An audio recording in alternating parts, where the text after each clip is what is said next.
Hey, how's it Captain. going? Dr. Roy. Dr. Roy. Dr. Roy. Dr. Here I Chad. am. No, Yeah.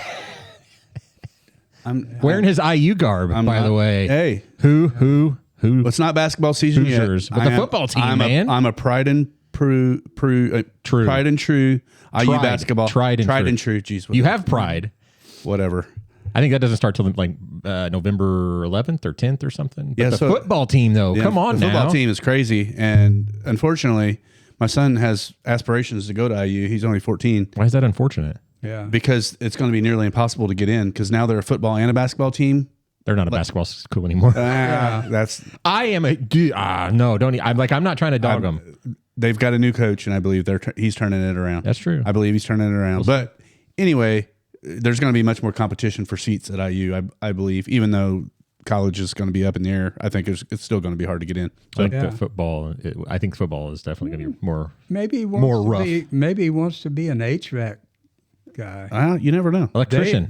They're making six figures. He's kind of small. He'll be able to crawl in tight spaces. He'll be Yeah. like they would utilize him pretty regularly. He'd be doing all the work the other guys didn't want to do. Yeah, well, And all but those he'll be little- getting paid for it That's too, true. and they He won't. would, yeah, he would be. that's the thing. Hey, son, go in there. Yeah. Yeah. We need you to crawl down the duct. Don't mind way all the down there. spiders in there. Ah, he'll be all right. His hair will catch him. All right. Heck.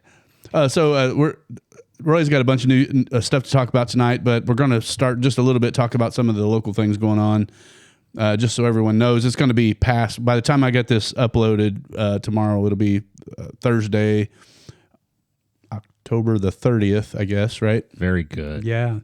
And so this thing will be passed, but apparently there is a planned blackout tonight in Evansville at 7 p.m., the place we're going tomorrow for the Bitcoin meetup. So we're going to give it a little bit of a shout out to the Bitcoin meetup tomorrow night.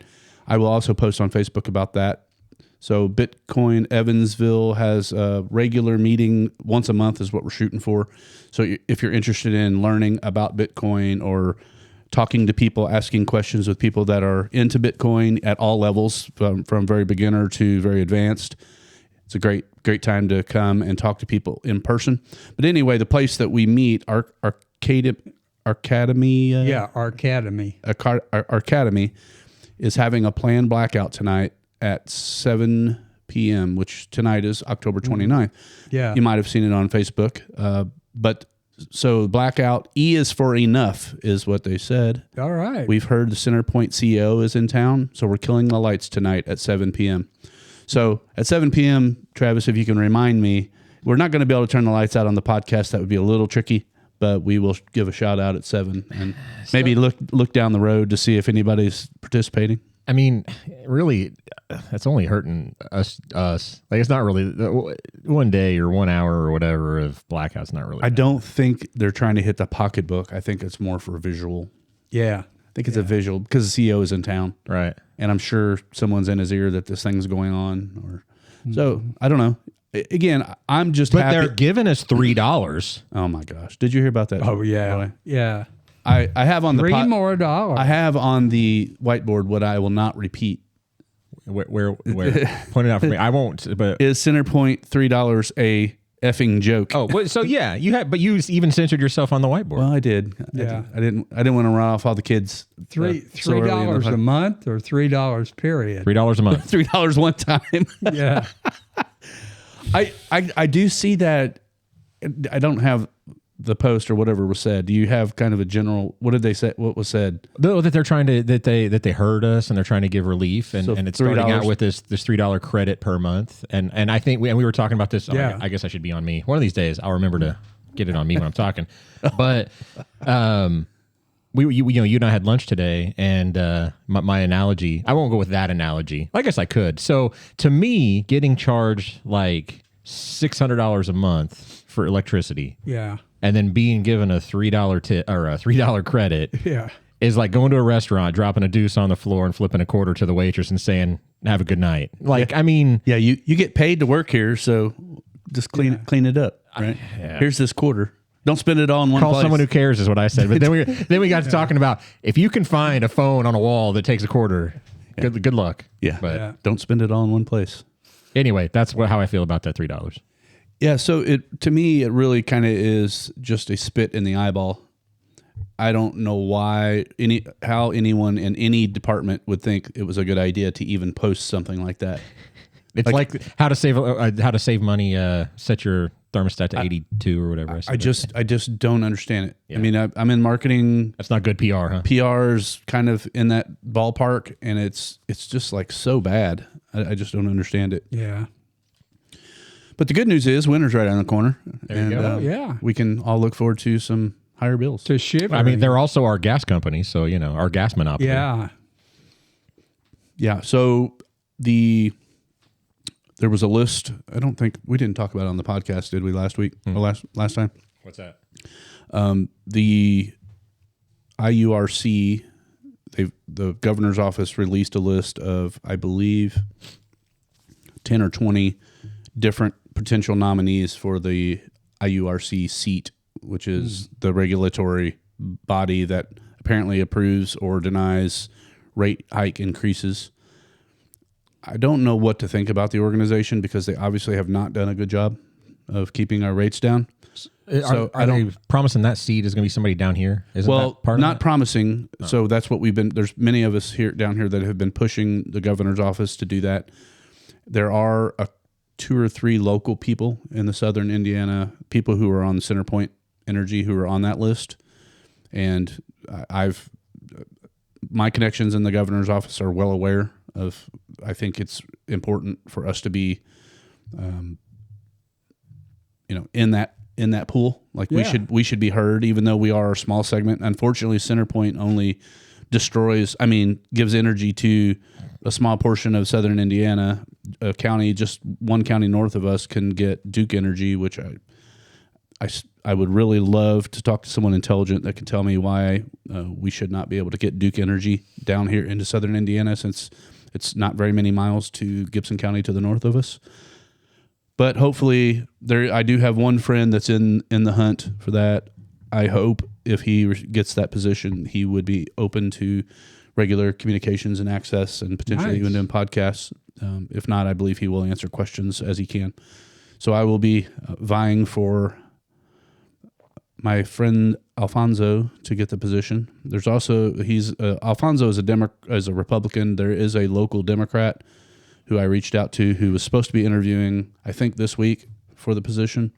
He seemed like a nice guy. He had a lot of local support, and I asked him if he'd be interested in or willing to podcast. Yeah. And he said he didn't know if he should because of where they are in the process. He didn't know if he should do it beforehand. Yeah. Which if you're trying to get the job, it's probably not a good time to do that. But anyway, so aside from that, Travis, you had another couple local things you wanted to mention. What do you remember? What offhand you said? Local, the $3 I thought was the SNAP. You mentioned the government shutdown and SNAP, the SNAP program. I don't know where you wanted to dig into that here locally, but so locally. There's a heat map. I'd have to try to find it, but Vanderburgh County actually isn't, as far as per capita, isn't as, what would be the word? If you look at a heat map, Vanderburgh County is actually not as hot as Perry County is actually probably one of the hottest counties in southern Indiana as far as per capita people use of SNAP. Really? Yeah, surprisingly. Or I guess maybe because we have such a dense population here, more people. It just looks dimmer. I'm wondering. Well, that, or the job market here is definitely better too. So I'm not saying everybody here is better off like that. Don't. So, no. But I think that you're gonna. That's what I would love to move back to my hometown. But unless I want to work in a factory or become an attorney or doctor, I really don't, or start my own business, which I don't really want to necessarily do that at this time. So you could move there and work from home. I could, but my wife can't. Yeah. So. And unfortunately, the cost of living is not that much better over there as far as cost of housing. Right? It's really not, surprisingly. Yeah, the housing is about the same, honestly.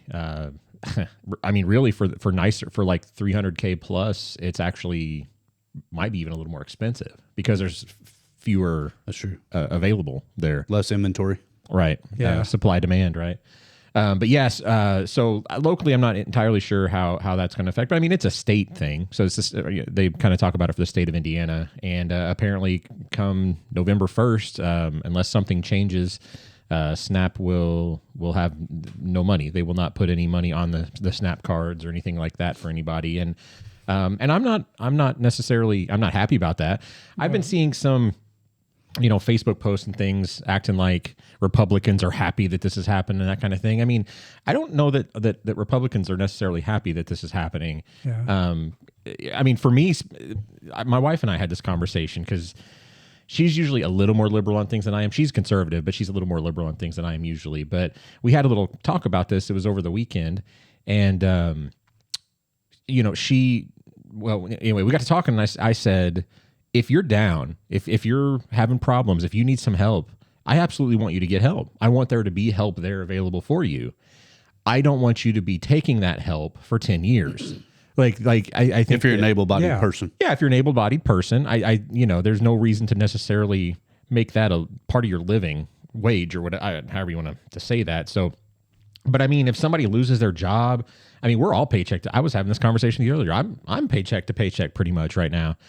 And so we're a lot of people, and one small thing can really throw a wrench into that. Say a medical emergency, and then you don't have rent anymore, and then you get kicked out of your house, and then I mean, it doesn't take long for you to to be living in your car these days. Honestly, 3 to 6 months of skyrocketed CenterPoint bills. Well, that'll do it True. too. Yeah. So anyway, but to kind of go back, apparently, there will be no SNAP money available come November 1st, and I posted a kind of a. It's not really a meme because it's all legitimate, but I posted a photo or a picture on my Facebook that has 6 different quotes. And I mean, I guess I could pull it up, but it's I don't know, it's kind of back and forth, but everybody tries to act like that the Republicans are the reason why the government shut down.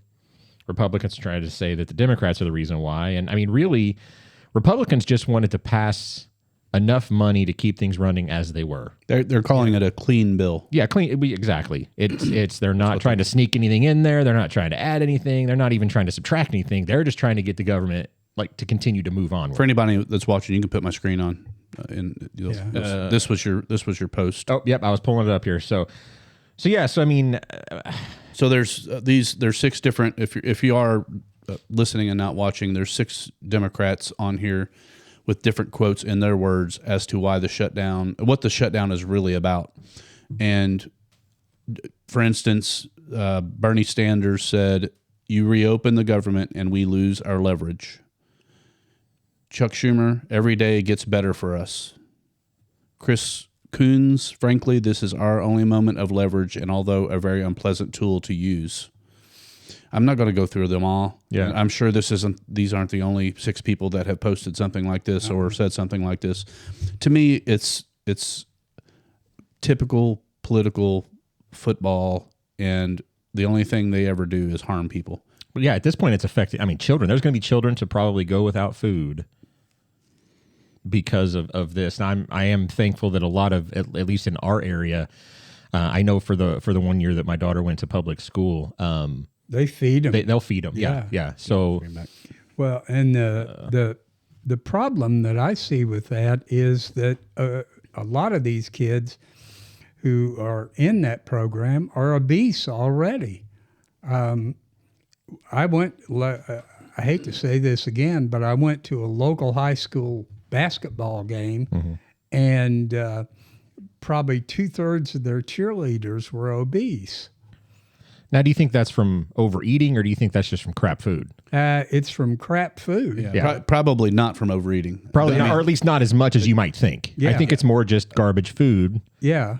Because unfortunately, and it's Snap all and got Snap pays for carbohydrates and seed oil in there, and they get fat. I'll be a little bit critical because I've thought about my stance on Snap goes in and out. I think there are way too many people that abuse it. Yes. And I only know that because I've seen people actively abusing it, and I've heard people talking about actively buying sodas, listen, I'm not saying they should be able to buy lobsters, but at least that's food. Yeah. Rather than going and buying sodas and candy bars and whatever else junk that you can buy. I think the SNAP, I think boxes of cereal. Yeah, I think the SNAP program should be limited to nutritious food. There should be some kind of a standard where you can use this. This will feed you, but if you give your kid this, it's going to give them nutrition and hopefully not make them fat. That's kind of the goal, because you get a SNAP program, you get money, it makes you fat, and then you're on public assistance because you're obese and you have other problems. So I think it's a vicious cycle. Well, and then garbage food is cheaper than healthy food. Oh, yeah. Unfortunately. But that's also, I don't want to say on purpose, but that's the way our system has been designed. Well, I don't know about that, because, if you go to places like Walmart, the fresh vegetables are very inexpensive. They're not that bad. Yeah. Meat right now is out of meat control. Is a problem, but, there are other things that you can eat that has meat, has protein in it, besides meat. Dairy products. Yeah, and those have stayed cheap. Yeah. So, I think I don't like Democrats or Republicans playing politics with you don't like either playing one. politics. I don't really like either one, but I don't like either one of them playing politics with kids' food. With that said, this one to me, unless someone can prove it otherwise, sounds like the Democrats are holding it up for power, and so therefore they're going to be to blame for kids being hungry. Well, so there's no working around that. Yeah, I was having a conversation with Carlos, the international terrorist. Who's a doctor? Who's a doctor? People. Yeah, and he said, probably not in Evansville, but in some other large cities, if the SNAP goes away, things are going to be really ugly, and we ought to be ready for it, because, there could be, breaking into violence, breaking into Walmarts and stealing everything. So it could be pretty bad. Well, it depends on whether since we haven't met in a while, I haven't talked in a while, I've got like 13 different topics to get to. Okay. And I never ever plan how to weave these things in. We could go down this whole pathway right now. I have a whole series of videos we could talk about progressive leftism, and how one of the strategies of progressive leftists, including like Marxist revolutionaries, is inciting violence and bringing chaos and division for political change and revolution. And making the food more expensive and harder to get, or just relying on the government to feed you. Yeah, at that point.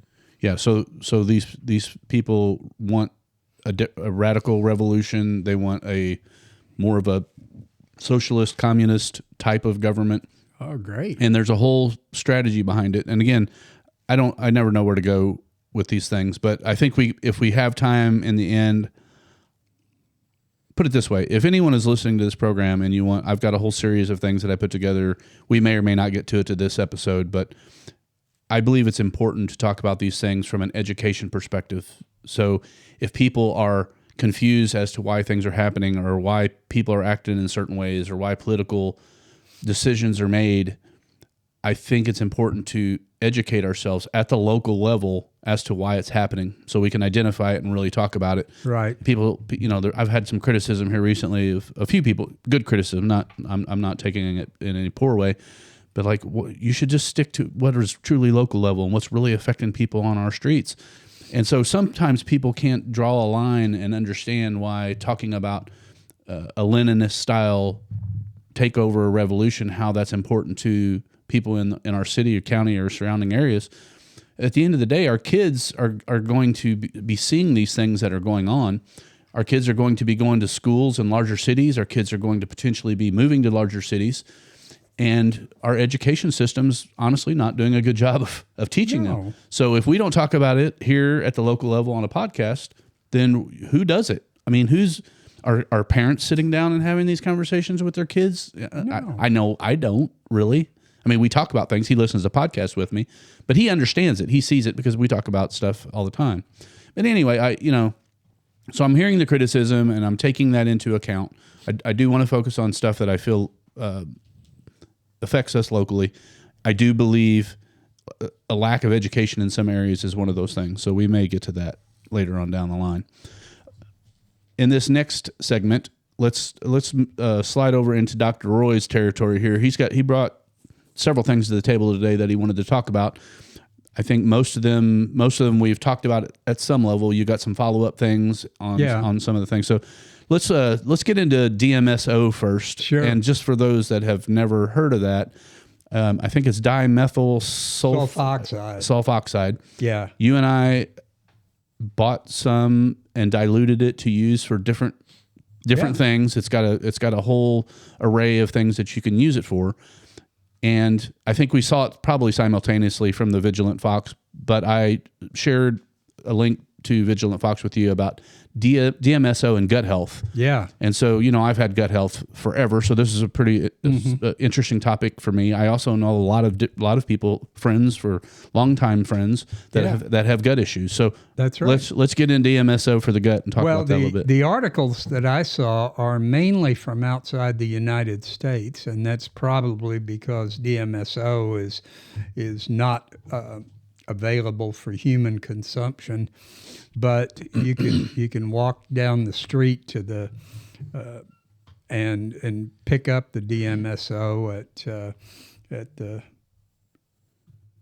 the places where they have animals like Rural King. They have it in there. Okay, so similar to where you could get a different version of ivermectin. You can order it off of Amazon too, which is where I got mine. And it is very good for pain. I tore my hamstring, and it was a bad tear. And I put DMSO on it, probably put too much on it. But my hamstring pull was better in 2 weeks. I mean, to the point that I could go back out and fast walk. And that was amazing because they typically say it's 6 weeks for a hamstring pull. But these articles talked about the use of small amounts of DMSO in the gut. And basically they'll use like 1% of DMSO in water. And you drink it. Sterilized water, correct? Sterilized water. Yeah, so boiled clean water. Either that or filtered water. Okay. And don't go dip it out of the stuff out here. But it's rainwater. Yeah. Okay. Anyway, you put it in the water about 1% or 2%, and you drink that. And there have been significant improvements in gut health with that, mainly people who have irritable bowel syndrome. And for those of you who don't know irritable bowel syndrome, it's something you don't want to get. But it's basically that when you eat, you suddenly have diarrhea, and or you can't eat certain things because they make your stomach hurt, that sort of thing. And probably the whole thing has to do with the gut amount of bacteria and the types of bacteria that are in the gut. You've got, probably a kilo of bacteria in your entire gut, and that's probably close to, enough 5 or 6 billion bacteria in there. And some of the results that came out were very, very good. People with long-term bowel syndromes were having very good results. Yeah, like so 1% in the water. So that's like a teaspoon in 8 ounces. Yeah, as always, me and Doctor will tell you, do your own research. Yeah. Dr. Roy is not telling you to go out and take DMSO in this form. Do your own research. Drink it out of the bottle. Don't do that. Yeah. You can do some research. I do your own Google research for Vigilant Fox, and you can do DMSO gut and cures gastrointestinal diseases. Midwestern Doctor is another one who's mentioned in this. And I'll just give you a short summary. I've been trying not to use. By the way, Midwestern Doctor is not me. It does sound like you. He ran something on Grok, and it came back and it said, it sounds like Dr. Roy Arnold in it. That's funny. No. That is not Dr. Roy, because otherwise he would be paying our salary to be here talking tonight. Yeah. So here's a quick summary from Grok, because I put in an article about the gut issue, the gut thing, and here's what it said. DMSO, a versatile solvent, acts as an umbrella remedy for gastrointestinal disorders by tackling root causes like inflammation, poor circulation, and cellular damage, often linked to pesticides, poor diet, and vaccines. It outperforms conventional treatments, which frequently fail, and is backed by decades of studies, clinical trials, and patient anecdotes. Yeah. Key benefits and evidence. There's 4 bullet points here. Ulcers and gastritis. DMSO normalizes stomach acid, heals ulcers, and prevents bleeding. In trials, it reduced stress ulcer incidence from 22% to 4% in at-risk patients, and protected rats from ischemic damage by up to 100%. Inflammatory bowel disease and intestines, it resolves symptoms in 84% of IBD cases versus 51% for standard care. Prevents gangrene in ischemia models, and cuts ulcer relapse rates 6 to 13% versus 47% placebo. Bear in mind that the vast majority of ulcers are not from too much acid. They are from a bacteria that's really hard to find and really hard to kill. And, for 50 years, we said, oh, you got too much acid in your stomach. Here, drink this. And it turns out that there's a bacteria that can be spread by contact, and it causes the ulcers. And you have to take, antibiotics of a fairly harsh amount to get rid of that. Whereas if you take the DMSO, it gets rid of the bad bacteria, and you don't have as much problem with that. I have some DMSO at home, but I've only used it for injuries on my body, and I don't have any problems with my gut, so I'm not going to go out and glug. I do have some problems with my gut, so this is a little bit of you giving me some advice. Yeah, I would suggest that you make yourself some 1% DMSO, and that's easy for, you put a tablespoon in there, and then you put 99 tablespoons of water. Yeah, in there. sure. And, drink 2 or 3 ounces and see what it does. 2 or 3 ounces over time? You mean 1 teaspoon at a time? Yeah. Maybe 1 teaspoon per day? Yeah. For a period of time? Not that small. It would probably be like a juice thing, and you put that in you just drink that down. Okay. Now, I'll throw in another thing. A lot of people have problems with their guts when they're asleep. They wake up coughing, and they have, quote, too much acid. Acid reflux, which is not acid at all. Yeah, it's not acid. And you can use apple vinegar and a little bit of water together. I've been doing that. You challenged me. I did it too. That. I've done it, and I haven't had any issue. I haven't woke up coughing one time since I started using the apple I put vinegar. a teaspoon or a tablespoon in a glass like this of apple cider vinegar and drink. I don't drink. It's not delicious, but no, you just chug it down. It's kind of sharp. It's kind of sharp. But, That's one way to put it. I put like a couple of capfuls and that much water in there, and I drink it before I go to bed. Kind of like shoot it more. Yeah. Almost. That probably might be easier than trying to chug the whole a whole glass. Sure. Do you add get salt and a lime involved or what? Like, taking a shot. Like, never mind. Lick it, slam it. Yeah. Yeah. Lick, suck, shoot, or lick, shoot, suck. Lick, slam it, suck it. Yeah. I haven't tried that. Maybe I should. So there's a couple other things I just want to mention here real quick. Sure. In this article, it does, because I also have some familial liver issues, and so liver, pancreas, and gallbladder. Yep. DMSO mitigates toxin-induced liver injury, regenerates insulin cells for diabetes, relieves pancreatitis pain in 50% of patients within hours, and dissolves gallstones in 79% of cases. So That's amazing. It's just amazing. Yeah. And again, this was done on humans, but it was outside of the United States.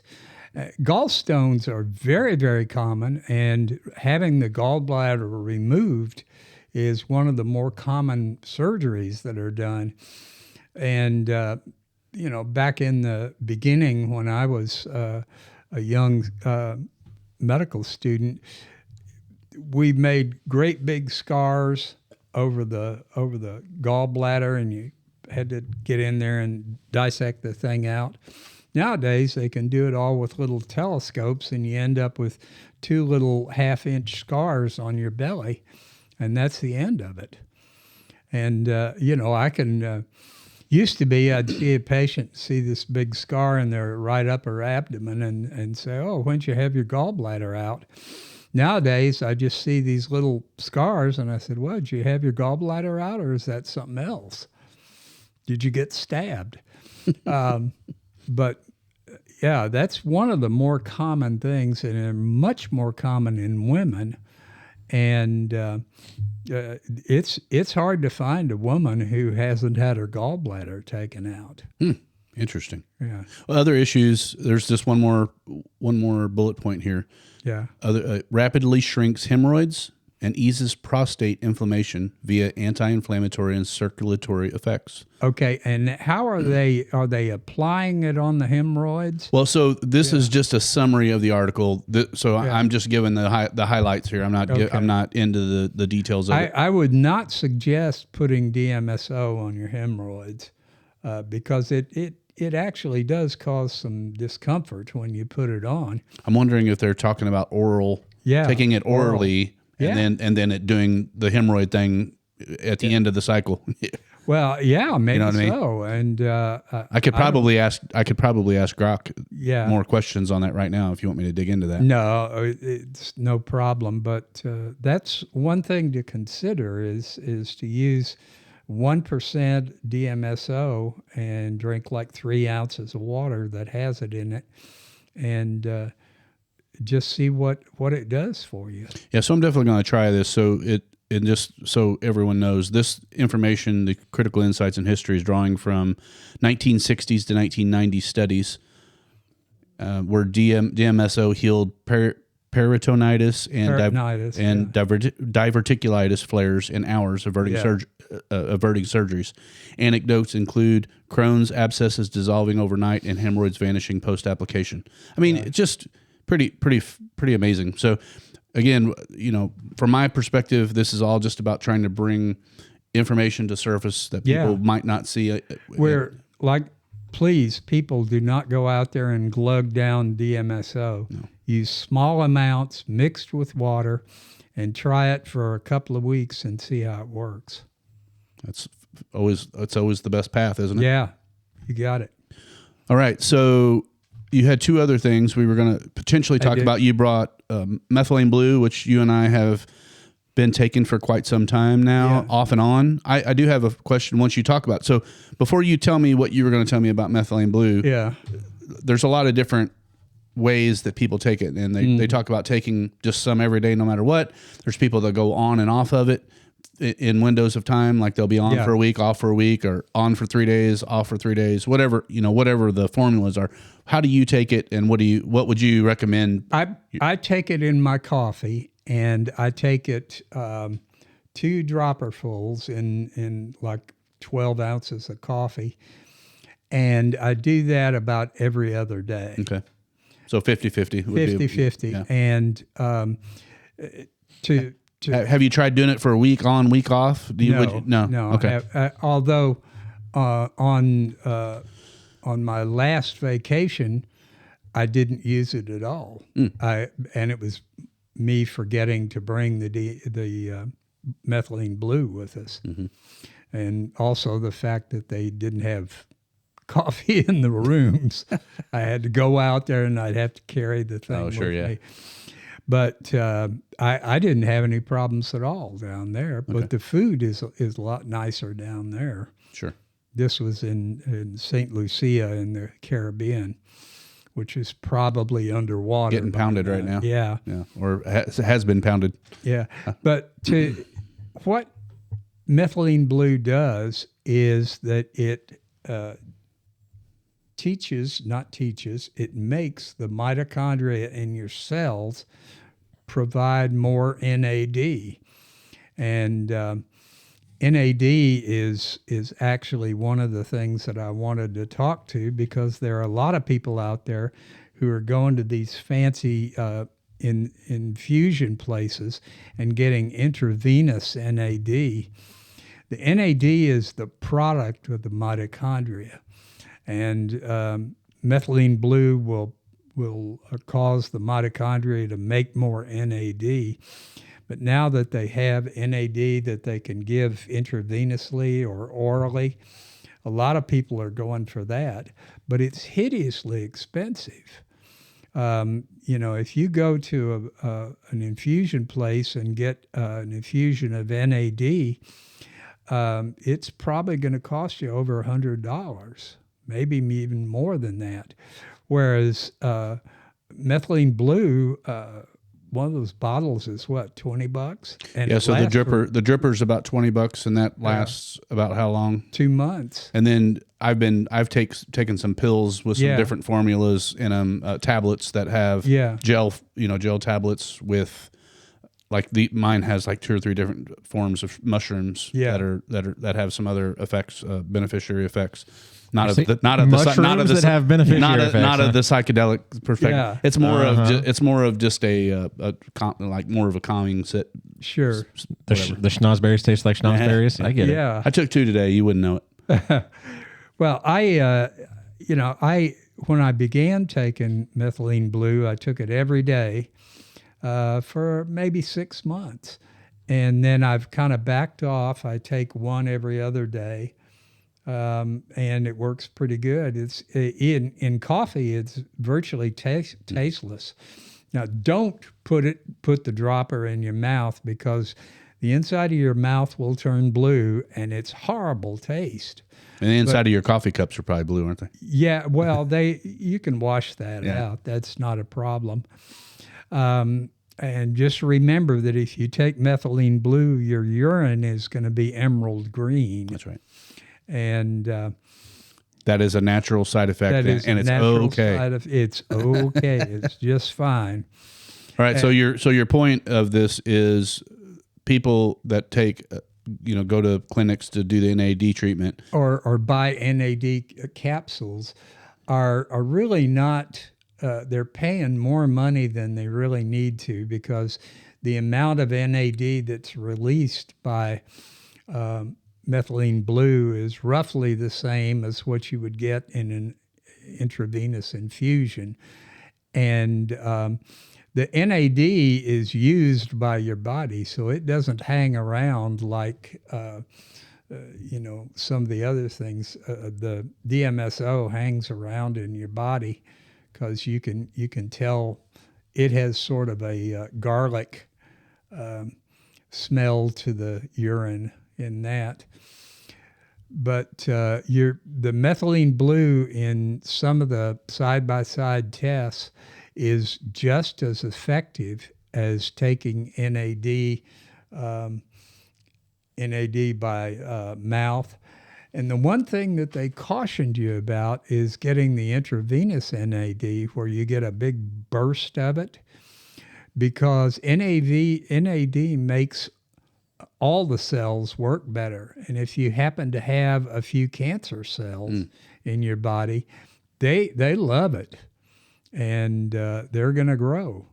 So you're not going to, if you happen to have a small number of cancer cells in your breast and you do the NAD thing, it's possible that could suddenly become a breast cancer. Well, please correct me if I'm wrong, but based on just my memory, I believe we had talked through that methylene blue actually helped to get rid of cells that were not up to That's snuff, right. but it didn't damage any of the good ones. So it would help. Yeah. It helps expel destroy harmed cells or whatever Well, that are. that's what NAD does, and whether you take the NAD intravenously or whether you take it orally or whether you get it from methylene blue, it will, fish out the bad cells. But if you've already got a cancer growing in your body, a small one, tiny one, it will speed those up. Okay, so just to be clear here, Yeah. What I thought I heard you say was NAD would potentially speed up the cancer cells. What I thought we had talked about prior, that methylene blue would help to get rid of some of those damaged cells. It sounds like two competing things. The NAD does that. It will get rid of the bad cells sometimes. But the scary thing is if you have some true cancer cells in your body that you don't know about, the NAD will speed them up just like it speeds up the regular cells. So I want to make sure. So the takeaway is don't get poked by nads. Make sure to take them orally. Put them in the mouth. Well, not get now poked. we don't have to do the humor section today. Yeah, Good job, Travis. That's why I'm here. You should have had the oral NAD is every bit as effective as methylene blue. Absolutely, nads in the mouth. Yeah, and it is doesn't seem very savory. It's much less expensive than the NADs are because you buy a month's worth of NAD capsules, and that's what $50 or $60, and a little dropper bottle is worth for 2 months, and it works very well. So. I'm not saying no to the guys who are making money on infusions, but for the people who are paying for that, you would be better served by taking methylene blue. And no, I don't own any stock in any of the methylene blue companies. Methylene blue's been around for 150 years. That's where dungarees were, made blue. That's the methylene blue that does that. I can remember when I was a child and we got brand new blue jeans that when we took them off at the end of the day, we had blue all over us, and it was because of methylene blue. You probably were getting some natural health benefits from having methylene blue on you. Who knew wearing jeans was making you healthier? Yeah, I was a pretty healthy kid, and Make America denim again.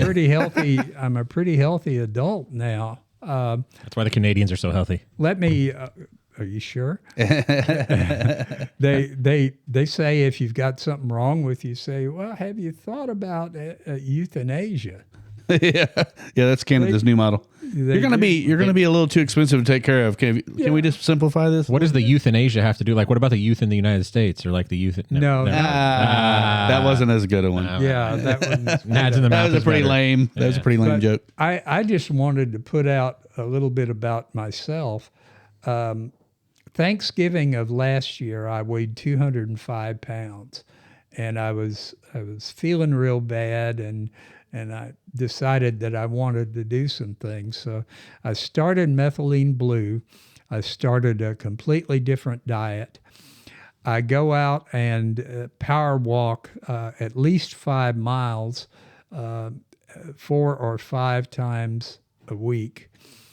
And I go to sauna. And sauna, I had no idea until recently that sauna causes you to lose calories, to use up calories just like anything else, like going out and running. 30 minutes in a 140-degree sauna will kill 300 calories. 300, yeah. I think I introduced you to the infrared, didn't I? You told me about. Well, I knew that. So you've talked to me about a lot of stuff, Doc, and I'm glad I can return the favor on some of these things. I did, because I knew that the sauna the place that I go to get massages had one of those, and I asked the owner, who's a very good friend of mine. I said, "Is that an infrared sauna?" And she said, "Oh yeah, it is." And I said, "How much does it cost?" She said, "Well, it'll be $20 for one time, or $25 for the whole month, and you can come as much as you want to." Wow.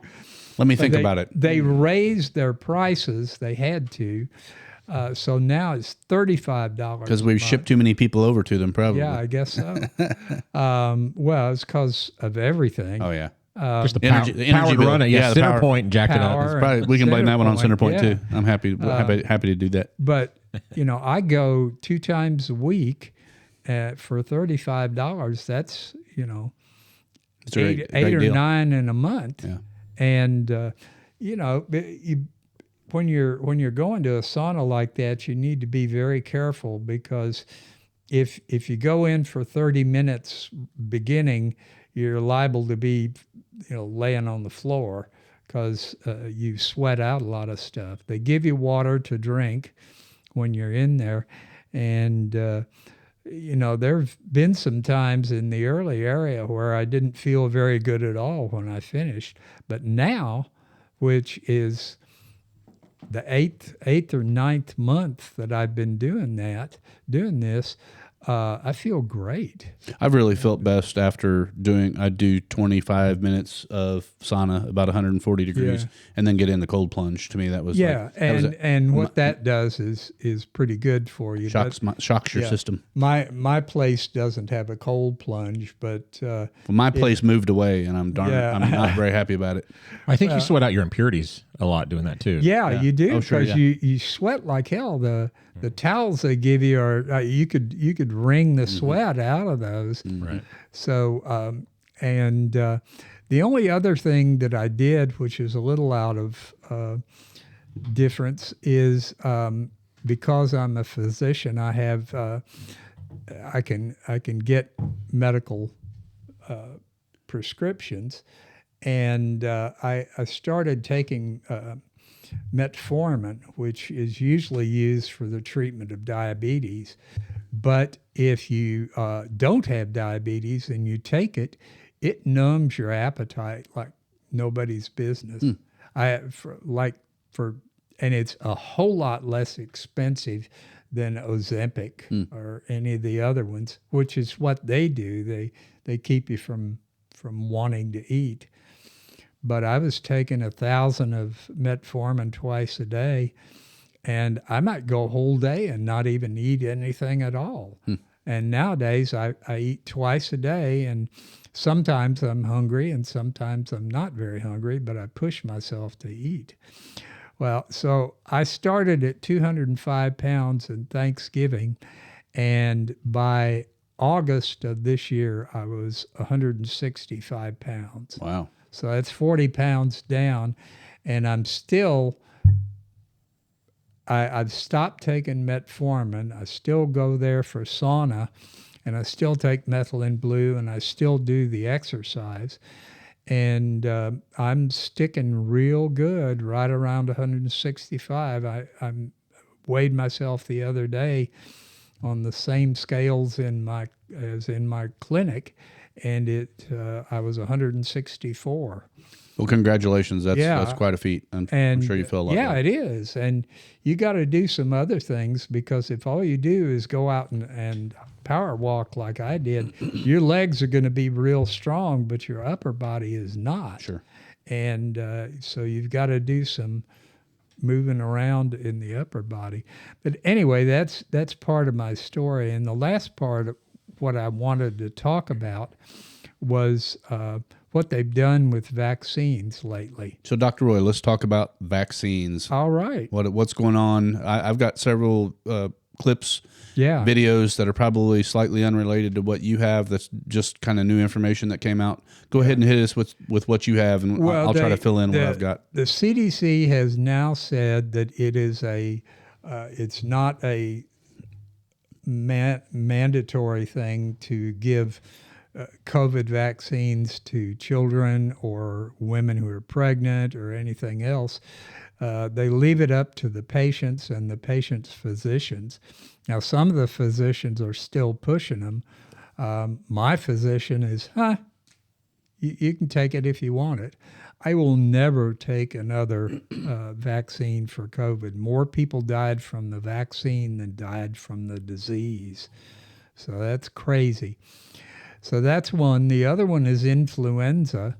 Last year in the United States, 24 and 25, the people who took the shot were 27% more likely to get influenza than the people who didn't take the shot. And I'd say, how'd that happen? I don't know. But it was definitely found out. So I'm not getting an influenza shot again this year. This is the second year I haven't gotten one. Well, so one of the things, there's a clip we could watch that talks about, well, let's go ahead and let's watch it. And it's not really in the order that I was going to go, but rarely does that kind of stuff happen. We never end up going in quite the way that I think we will. No, sooner we have or later, to take a detour at some point. We go down the rabbit hole sometime. That's right. So this clip is Dr. Brett Weinstein, off the Dark Horse podcast, and he's talking about vaccines. This is, I think, a slightly older clip, but it's still, I don't know. No, this one's not older. Listen. Vaccine technologies, none of which are safe. The three technologies are live attenuated vaccines, not safe because individuals react differently. So you can actually, a attenuated virus that causes one person to have a tiny mild infection that does them no serious harm may cause another person to have a much more serious infection. And more importantly, it can evolve and it can spread. You're not supposed to have a contagious vaccine, but this can make a contagious vaccine. Witness, not necessarily about contagion, but the polio vaccine, live attenuated, has created many, many cases of polio. That's an intolerable downside for the vaccine. Second technology is the killed virus or virus fragments that get injected. And the problem with this is it doesn't convince the immune system that there's something to fight. And so the immune system doesn't mount a useful response unless it is triggered to do so by something called an adjuvant, which we've talked about many times. And adjuvants, the problem with them, as I discussed at the very beginning of the podcast here, is that they're non-specific. They just tell the immune system to freak out. And so the immune system will freak out, yes, at the antigen you've injected, but also to maybe the pollen that's blowing in the air that week, stuff that is in your gut and possibly leaking out because of exposures to other things. So an adjuvant is a very dangerous technology because telling your immune system to freak out is not a safe thing to do. And then the final one is this new mRNA technology. And the mRNA technology is unsafe because it moves haphazardly around the body. It triggers cells wherever it happens to be taken up to produce an antigen. And the immune system is going to regard your own cells producing a foreign antigen as virally infected, and it's going to kill them, which is very bad for you if it happens in your heart. There may be other places in the body where it's not so serious, but the point is random or haphazard destruction of tissues around the body is not fundamentally safe. So edit that down to a paragraph. You've got three technologies. None of them are fundamentally safe. They all have their severe downsides. There are. Okay, so. Well said. Yeah, that was a really short clip. And so, you and I have talked about these vaccines for a long time, and I think we both have evolved in kind of what we think. I think what's important for people to know is we've just been told that vaccines are safe and effective. And there's no nuance in the conversation. Nothing's allowed. Like he said very eloquently in the beginning, he's like, some people that get a vaccine may have just a mild, you might have a bump where you got the thing, some mild reaction. Other people's will be a little bit worse of a reaction. Some will be very poor reactions. And so you can't just tell people, you have to give them all the information. That's part of this for me is people should go into these things with their own data. They should go in and do their own research. And I know that used to be frowned upon. Doctors would say, "Oh, another Google doctor in my office." Yeah. You know, but at the end of the day, if we hadn't been lied to about these things over many, many decades, you wouldn't have the hesitancy that we have. That's right. So, And it's not Google anymore. We're going to AIs that pull stuff out, and I use PubMed. which has built-in AI, right? You said It has built-in AI. Yep. But it'll pull up all the good things that you need to know about that. So it's very very good. And PubMed is not something that the people can't get to. You can go out on the internet and type in PubMed, and it'll come up, and you put whatever you want in there, and it will come out. So while we're at it here, we're in the vaccine land. Yeah. And there was another. I sent you a link to something that came out recently about the autism. Yeah. The autism. Let me just correlation between autism and vaccines, and it's been a very contentious conversation. I've had posting things online whenever you're just asking people to ask questions, to seek truth, Yeah. to demand truth. That's a whole nother segment that we're hopefully going to get into today about truth seeking and what that means and what it doesn't mean. But when RFK came in, he was very critical of potentially critical of vaccines causing autism. And I think we're starting to get some information coming down the pipeline now that is giving us some robust open source information. Yeah. And so when you go and you think about whether you're going to get vaccinations for your kids or not, it's just, you just need to have all the information in front of you. Right. Right. That's the most important thing of it, is have all the information, not stuff that's been hidden from the internet for profit or whatever. So this is a 2-minute clip of the most recent update. And I think this Children's Health Defense is what it's from, and this is a Twitter video, I believe. Vaccines are the most significant modifiable risk factor I've seen among that all of the thing determinants of autism. That's just what this evidence shows, and it's quite undeniable. First of all, it's 80 pages, right? So it's a very long report, and it's over 300 references. And so what we did was we literally looked at the entire spectrum of literature of the determinants of autism, what could possibly be causing autism. And so so this is actually the first and most comprehensive study in existence to look at both non-vaccine risk factors, all of the domains, and vaccine risk factors, and including vaccinated versus unvaccinated control group studies. And so we did all of this. Since it's the most comprehensive and we see the entire spectrum of possible causes, we can assess, well, which one's contributing more? Are the vaccines contributing more than these others? So we identified over 136 vaccine-related studies. We've identified 107 of them that infer a positive association between vaccines or their components and autism spectrum disorder or other neurodevelopmental disorders. Only about 29 found neutral risks or no association, and those were riddled with many fatal flaws. We've identified 12 vaccinated versus unvaccinated studies with real unvaccinated. I think it's back to the front. control groups. Oh, no, it's not. Sorry. All 12 of them found that the unvaccinated were much, much healthier, suffered far less risks of chronic disease, suffered far less neurodevelopmental disorders, and far less autism spectrum disorders.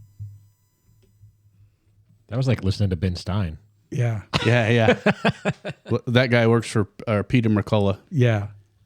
I saw that at the bottom that he's at the So McCullough. Nicholas Holscher, if you want to do the research on your own, he's on Twitter at Nick Holscher. Highly recommend if you want to do more research on that. I've got one more. We may have covered this this clip before, but I just feel like, again, since we're hitting home on what we're talking about here, maybe our audience, for those of you that have heard this one before, I apologize. It's a short video. and it's really kind of relevant because to me, the best type of research that you can have is hands-on research. Yeah. And Dr. Roy, I know you as a longtime physician,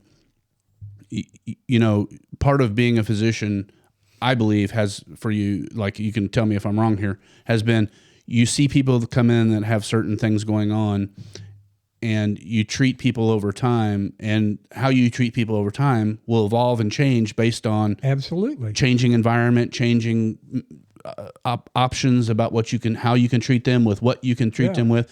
And instead, it seems like we just had kind of a rubber stamp is vaccine is the way to solve everything. Right. So let's just treat everything right out of the gate, which is why we now have 80-something vaccines or whatever it is. That's absolutely correct. I can go back to the 1970s when I was a young physician, and we treated heart disease in a different way than we treat it now.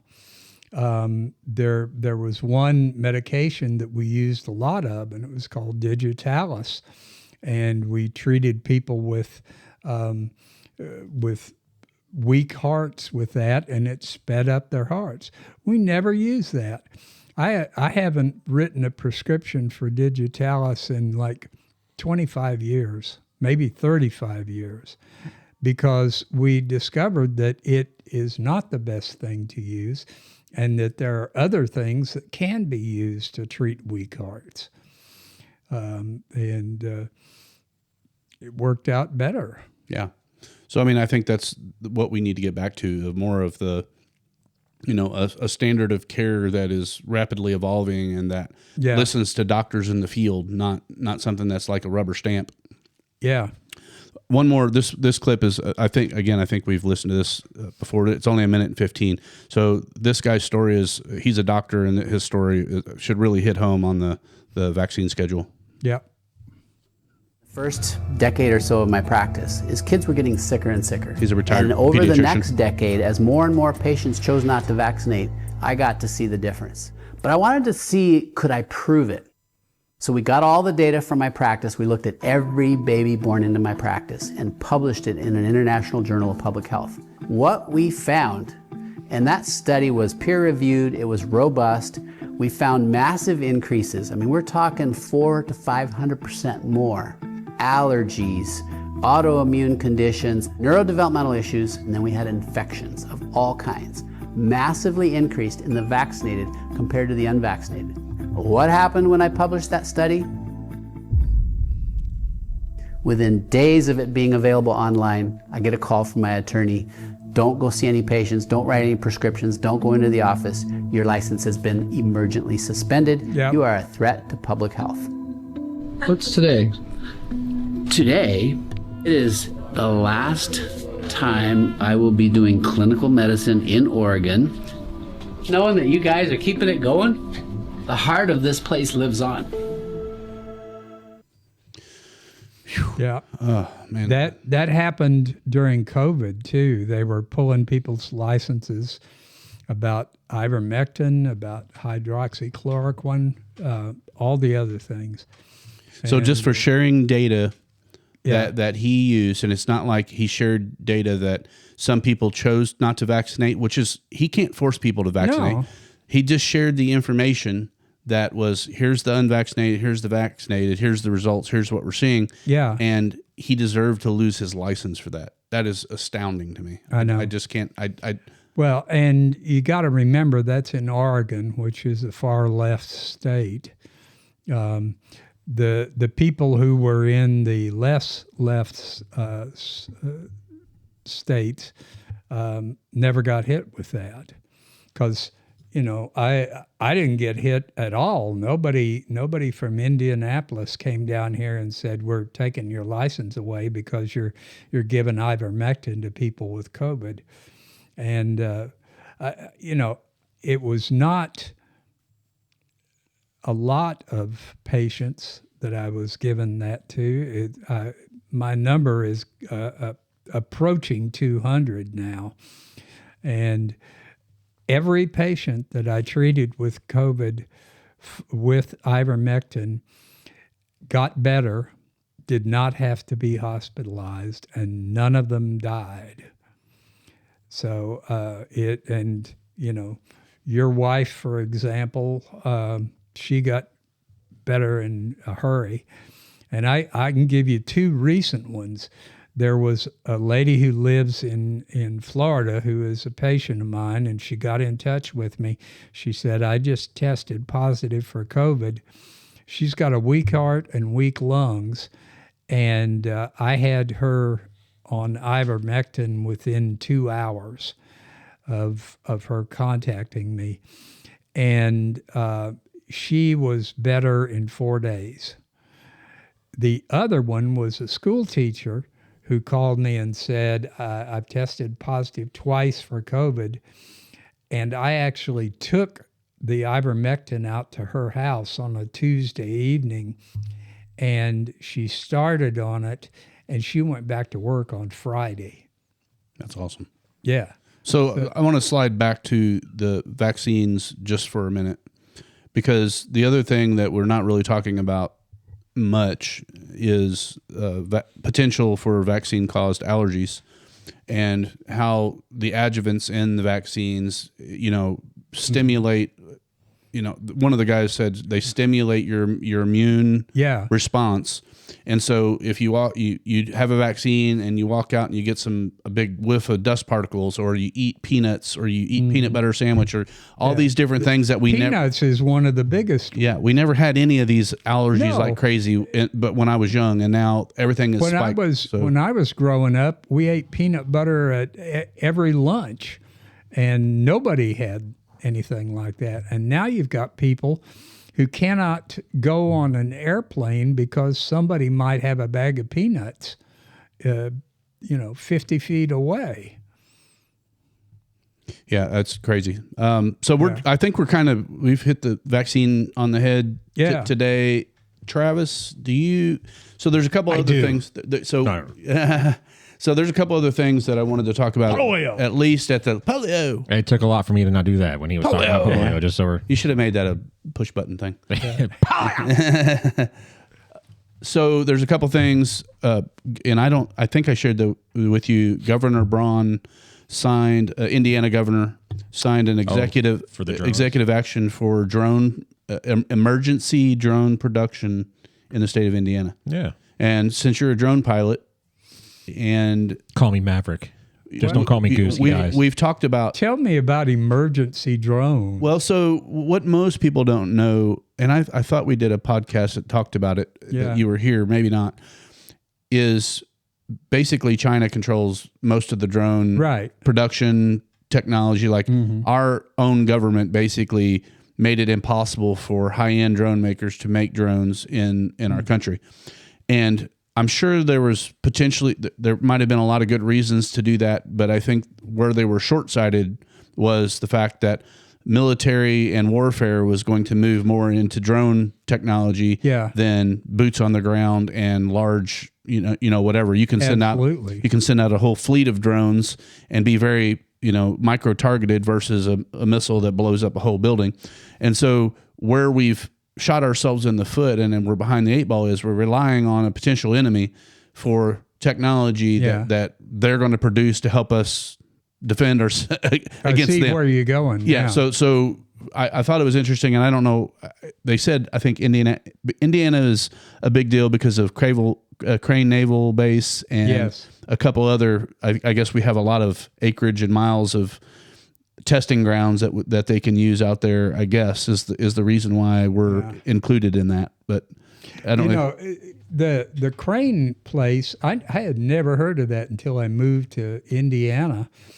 And, I was in the military for 11 years and never heard about that. It's kind of like Area 51. There are parts of that place that they will not let you go. And they talk in very circular things about what they're doing up there. So it's a very, very important place for what they're doing. So I don't know if you have any input on that, Travis, as far as I think we talked about it at length, just the importance of drone technology, and I thought it was interesting that Indiana was kind of in the middle of it. So this was funny. I saw this. I don't think it was on the internet. I think it was in a magazine or something. You can buy shotgun shells that are drone killers, and what they put out is a big net, about 5 or 6 feet apart, with little holes in it.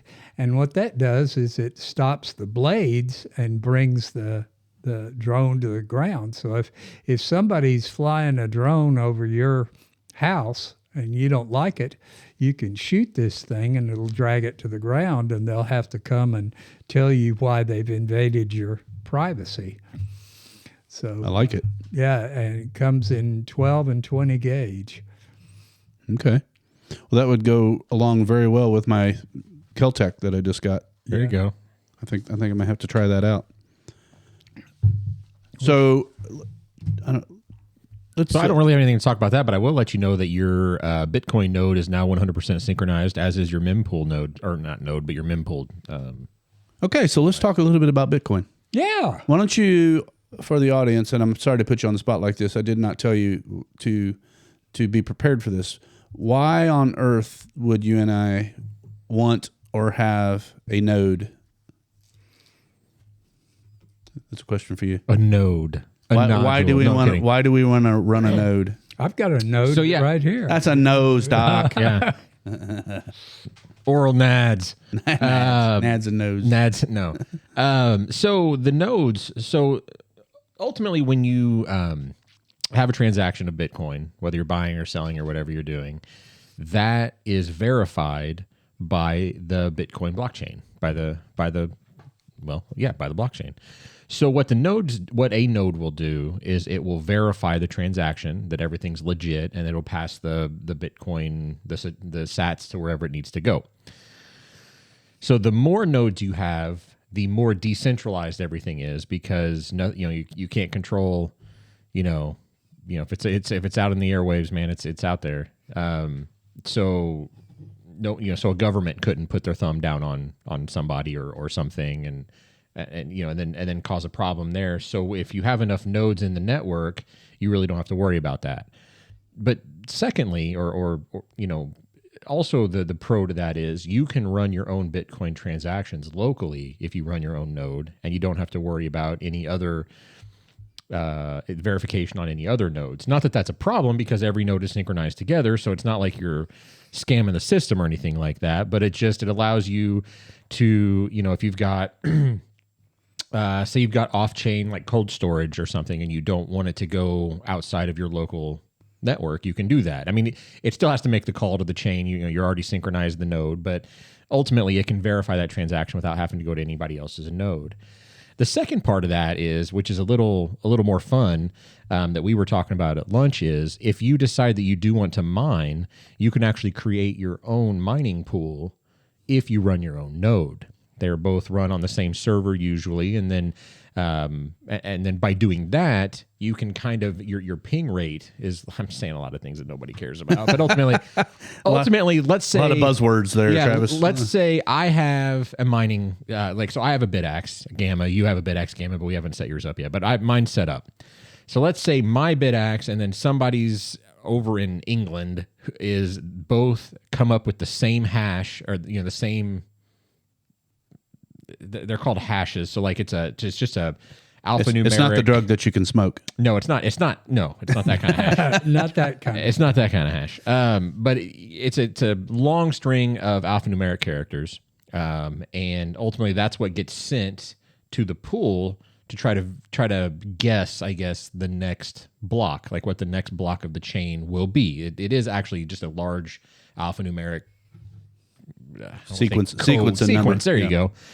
So let's take a step back. So let's say that guy in England is using a public pool that is hosted somewhere not in his network. It's got to go through the internet. It's got to go out. It's got to go to wherever that pool is, and then it's got to give its hash to that pool, and then it can try to verify with the network, right? Well, that takes time.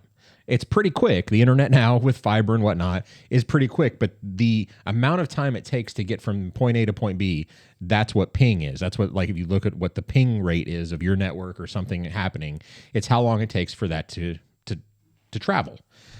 If you have your own node and your own pool in your own network, the moment that your device comes up with a hash, it sends it to the pool that's already right there with it, and then it can send. You can claim that hash as the possible hash for the next block. So what you can do, or what ultimately can happen, is you can beat out that guy, even though both of the mining pieces of mining hardware came up with the same hash at the exact same time and sends out that hash to try to take credit for it. Yeah. Yours will get there quicker, because you're running your own pool locally versus having to send it out over the internet, up to the satellite, back down to wherever it goes. And then, granted, it's milliseconds, but I mean, milliseconds can count. Yeah. So that's kind of another cool thing. By running your own node, you can also create your own mining pool if you decide to go that route. And so I have set all that up at my house. So Sure. It's kind of a fun little, and it's more of a tinkering thing. I like technology. It is what it is, Yeah. So I mean, part of what you and I decided to do the node, and Doc Roy mentioned he might be potentially interested too, is, we're trying to, most of the I conversations. went off on a weird tangent, No. didn't I? Yeah. Ultimately, if you have a node, you at least know that your node's good to go. And, if all the other nodes drop off, at least there's one that's still verifying. And So there's going to be more basically, than one. But if to trying to break it down to as most simple terms as possible, if you decide you want to start buying Bitcoin, and somewhere down the road we get more and more usage of Bitcoin in transactions and monetary transactions, basically what nodes do is they take, in my guess, is they take away the need for big banks to keep scammers and spam and people from stealing your account numbers and stealing money from you. So basically nodes are security.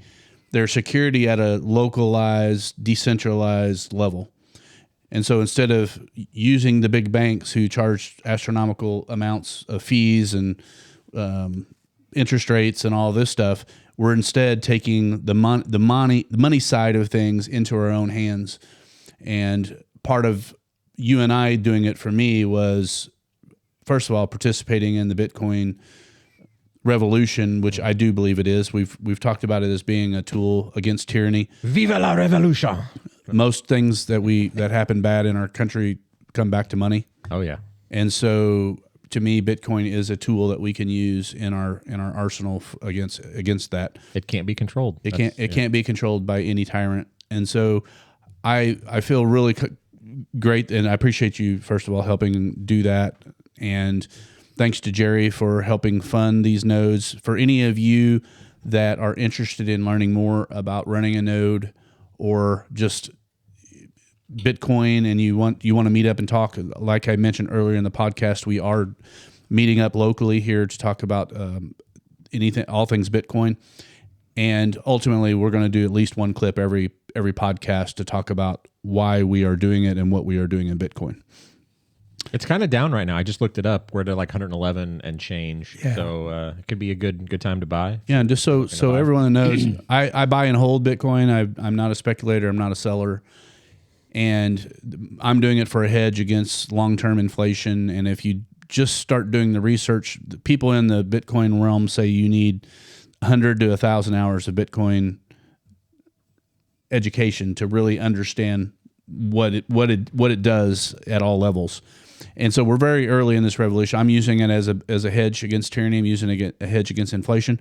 But also, I'm trying to protect my kids from being slaves someday. And to me, this is one of those things that can really force a reset in our government and our monetary system to where they're not printing money and devaluing our money every day, every week.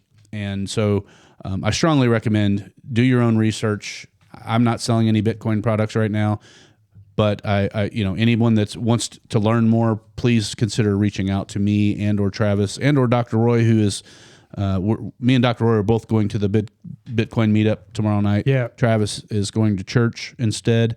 And so he can pray for he can pray for more Bitcoin. I'm praying that my BitAxe will actually claim a block, and I'll get 3.125 Bitcoin. There you go. That would be great. Hey, that's $300,000 right there. Yeah, more. About 350 Yeah. probably.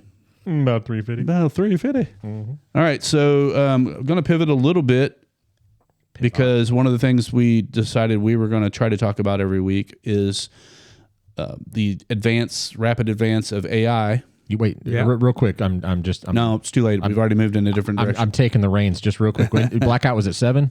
Yeah. Okay, we're 7 minutes away. So I was Okay. So we'll probably be in the middle of talking about something else. So in 7 minutes, it'll be 24 hours and 7 minutes, but probably by the time anyone listens and hears Maybe not this, the so it's 18 hours. not really that relevant. But How long is it supposed to last? I don't know. I'm assuming for the rest of the night. I mean, just have less light instead of I would love to instead turn of the turning power- your lights out at 10, turn them out at 7. Well, I would love to have all the lights out, but my wife has to have like a night light, and so does my daughter. They just have to have light, and I hate light. Yeah, I hate light too. When I try to sleep anyway. I mean, I like light, Yeah. normally, but Yeah. anyway. Well, I'm kind of hit and miss on light. So I picked 2 different clips that I saw that came through my wheel this week about AI, rapid AI advancement. The reason why I want these 2 clips, and if you can if you're just listening, if you could watch these clips instead of listening only, I think it would be super helpful for you.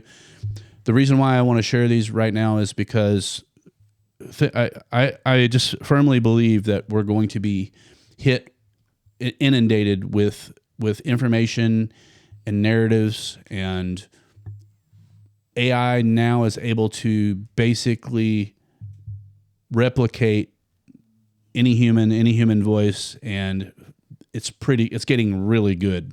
Meaning, you can't really tell by listening if it's is or isn't Charlie Kirk, or is By or listening, isn't. no, but when there's video, the face, Still a the little, mouth, I still a can- little it's bit, still wonky. But you can.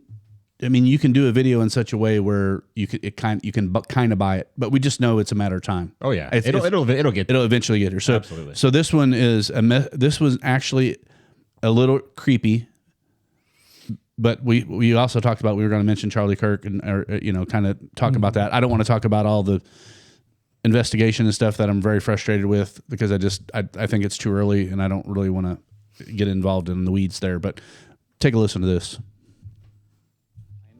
Not because my body is fine, but because my soul is secure in Christ. Death is not the end, it's a promotion. Don't waste 1 second mourning me. I knew the risks of standing up in this cultural moment, and I'd do it all over again. Second, do not let this violence divide us further. The enemy wants chaos, fear, and retaliation. Don't give it to them. Instead, double down on truth. Double down on courage. Double down on your faith and on your families. That is how you honor me. Third, remember this, America is worth it. Free speech is worth it. Fighting for the unborn, for families, for sanity in a culture gone mad, it is all worth it. So dry your tears, pick up your cross, and get back in the fight. Do it with joy, do it with strength, and never ever let evil think it won. First, I want you to know. Yeah. Sounds like Charlie. Sounded like Charlie Kirk. Sound like Charlie, yeah.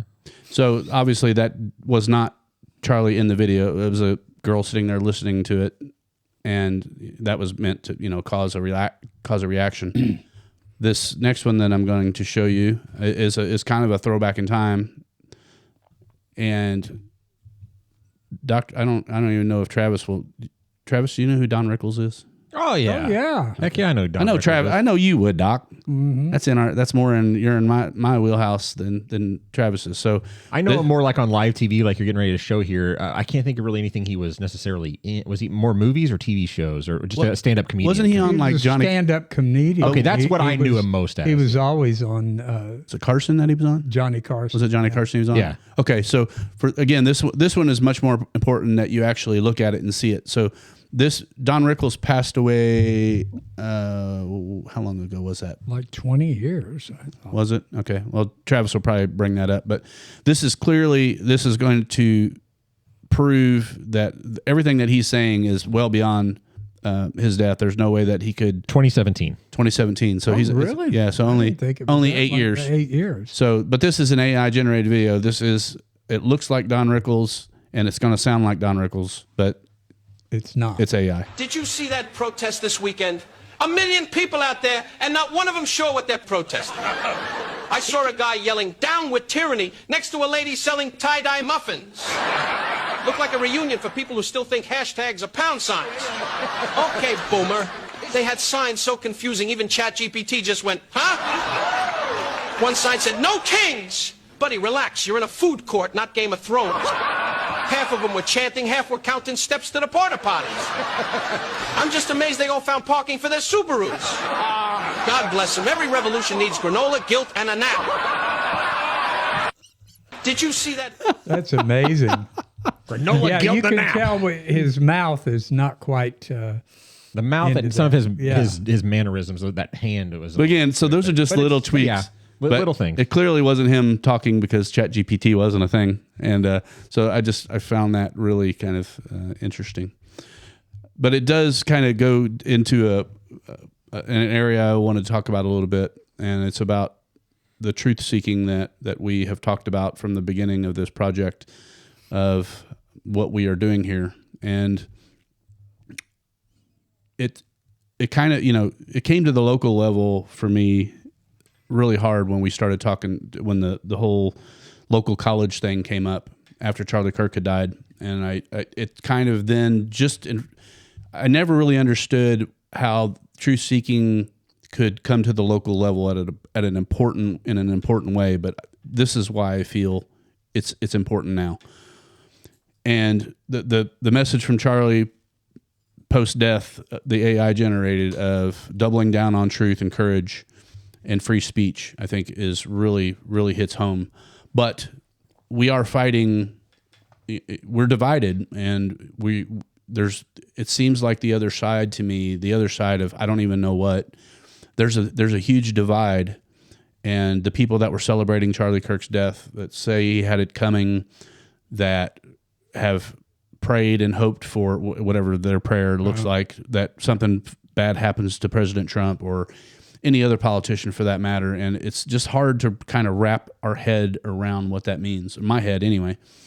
And we're to a point now that as we sit down and we talk about trying to seek truth and have conversations and figure out what's closest to truth, because there's, only mathematics, there's probably something that's, you can get almost exact truth. Everything else is really kind of a borderline of changing truth all the time.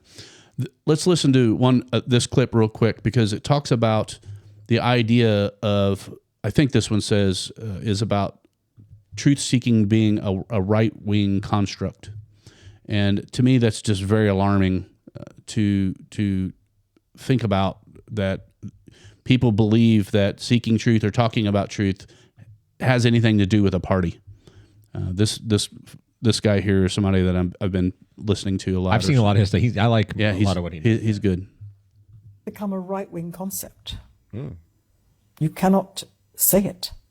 Because if you say it, you are considered right-wing. And to be right-wing is to be in league with the forces of evil. Education was turned We're having some connectivity from being issues. the transmission of a culture down through the generations into the overturning of a culture on the basis that the culture was illegitimate, racist, colonialist, and all the rest of it. And we are where we are. So knowledge and wisdom are increasingly unacquainted. That's what I'm talking about, Grandma. See, more people need to put two and two together. We have definitely gotten to the point where you tell a person the truth, it's hateful. If you lie to a person, that means you love them. That's not reality, sweetheart. When you get on a job, they're not going to lie to you. I mean, nowadays they will. If they got affirmative action hires and all kinds of stuff. But generally speaking, they're not going to lie to you. If you did not pass the test, you didn't pass the test, it's too bad. If you didn't get the job, hey, we ain't going to lie to you and act like you got the job. You're not going to just show up at the job and be participating and you don't really got the job to make you feel better. You're going to be sitting at home trying to go down to the thing to get food stamps. Can we keep it real for a minute? Anyway, go to the next one. Come on, Grandma. Truth has become... Truth is a right-wing construct. I don't even know what to say about that. I don't know. Yeah. So if we can't, I don't even know where to go with this segment, because I had a whole list of videos that we could get into, like how it's creeped into our education, and we had the conversation that kind of the big to do with the local professors who were supporting Charlie Kirk's death and supportive of others who who were talking about that. And it used to be where college campuses would be a good place to fight these battles. You would have debates and talk about different things, and good ideas would rise to the top, bad ideas would fall. And at some point, you just summarized Charlie Kirk, by the way. It got turned into you can't say something that might hurt somebody's feelings. And that's just kind of the opposite of where we have to be as a society. I mean, everyone has to be prepared to have hurt feelings. If you have a really stupid ass idea, you as a young kid, you need to learn hey, don't run out into traffic. That's a really bad idea, and you're stupid if you do that more than once. I mean, you just don't do it. Yeah. And so, I don't know where to go, man. I feel like we're preaching to the choir with a lot of people, so I kind of hesitate to go too deep down this hole. I got another clip here I could share of a college professor in Wisconsin who basically hit to the point where the left, most of the professors in most colleges are left-leaning. Most college administrations are left-leaning. Most everything controlled in the college institutions are left-leaning. And I wonder why that is. Well, it's an institutional capture. That's the whole storyline of the series of clips that I have. Will explain how we've gotten here. And I have one actually I'll probably share from Brett Weinstein that will summarize it. So I'm not going to share this clip. This clip here was like 4.5 minutes long, and it's just basically this professor from Wisconsin who was a former liberal and converted in his theory to the conservative side, and he came out and he started talking about it, and he had a lot of different professors from all around the country who reached out to him, thanked him for being brave to say these words. And it's crazy that somebody on a college campus has to be concerned about saying what they think is true when you have institutions and college campuses and administrators who are protecting people who are saying and promoting vile things that aren't true. Like, it's not okay that somebody got assassinated. I don't care if you like the person or not. It's not okay. Right? Are we losing you, Doc? No. Oh, okay. You're just fixing your hair or something. I'm fixing my it's got to look good for the camera. That's right. Spectacles here. So, where to go with this? I feel like some of this podcast is me trying to put together a tool for my kids to listen to or watch someday that will help them understand the things that are going on in society. We even kind of talked about it at lunch, though. I mean, part of the problem, I think, is not only... you kind of hit it, but it's hard to have a healthy debate anymore if you're on two sides of the aisle, let's say, and then still go out and have lunch later together. A lot of people still can do it, but less and less over time. But I think a bigger issue is... COVID really killed that. But anyway, keep going. Yeah, I think the bigger issue, though, is kind of like I said at lunch, was that we were trying to think about seeing who we could have on the show, have some healthy debate, have some talk. Well, at this point, I feel like the liberal-leaning folks will burn their own people at the stake if they get on, say, our podcast here and just kind of agree with maybe anything, not the whole thing. Because someone has labeled me as a right-wing person or a Nazi or a fascist or whatever. Right. So the thing is, they have echo chambers.